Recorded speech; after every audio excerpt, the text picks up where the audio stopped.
మనందరి లైఫ్లో ప్రాబ్లమ్స్ అనేవి కామన్, కానీ అవే ప్రాబ్లమ్స్కి డిఫరెంట్ డిఫరెంట్ మనుషులు డిఫరెంట్ వేలో రియాక్ట్ అవుతూ ఉంటారు. నేను మీకు ఒక చిన్న స్టోరీ చెప్తాను. ఒక old wise man, is a teacher.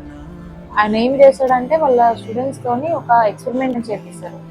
ఏంటంటే ఒక 2 వెజిల్స్ తీసుకొని అందులో హాట్ వాటర్ వేస్తాడు. సో రెండిట్లో హాట్ వాటర్ పోసి ఒక దాంట్లో ఎగ్, ఒక దాంట్లో కాఫీ బీన్స్ వేస్తాడు. హాట్ వాటర్లో ఎగ్ వేస్తే ఏమవుతుంది? బాయిల్ అవుతుంది. సో హార్డ్గా ఉన్న ఎగ్ సాఫ్ట్గా అయిపోయింది. కాఫీ బీన్స్ వేస్తే ఏమవుతుంది? కరిగిపోద్ది. అది ఫ్లేవర్ యాడ్ చేస్తుంది. ఇప్పుడు టీచర్ స్టూడెంట్స్తో ఏం చెప్పాడంటే, ప్రాబ్లమ్స్ అనేవి హాట్ వాటర్ లాంటివి. అదే సేమ్ సిచ్యువేషన్లో హార్డ్గా ఉన్న ఎగ్ సాఫ్ట్ అయిపోయింది, కాఫీ బీన్స్ అయితే టోటల్ సిచ్యువేషన్నే చేంజ్ చేసింది అని.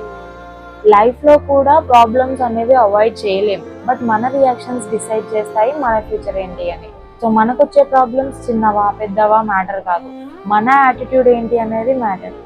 వీక్ మెంటాలిటీ ఉంటే బ్రేక్ అవుతాం, స్ట్రాంగ్ మెంటాలిటీ ఉంటే ప్రాబ్లమ్ని చేంజ్ చేస్తాం. రిమెంబర్, మన లైఫ్లో హాట్ వాటర్ సిచ్యువేషన్స్ అనేవి తప్పవు, బట్ మనం ఎగ్ అవుతామా కాఫీ బీన్స్ అవుతామా అనేది మన డెసిషన్.